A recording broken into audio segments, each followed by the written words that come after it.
жаткан Норуз менен. Куттуу болсун ырым дедим.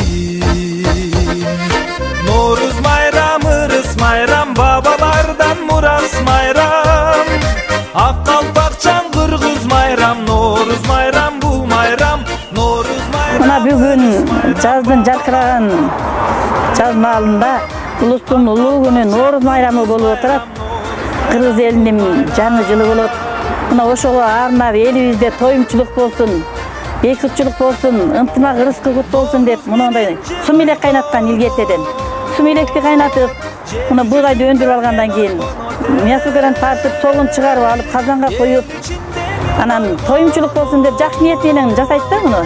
Кыргыз элибизде чынында ынтымак ырыскы кут болсун, элибизде тынччылык болсун, бири-бирибизди сыйлаган, урмат сыйга бөлөнгөн биримдиктүү энелер бололук. Бардыгыбыз ошо жакшы тилеген энелер келип отурабыз. Бардыгыбыздын тилегибизди Кудайым куткузсын, кабыл кылсын, жакшылыктар болуп турсун. Эли журтубузда тынччылык болсун. Кыргыз майрам, Норуз майрам, бул майрам, Норуз майрам, ырыс майрам, бабалардан мурас майрам.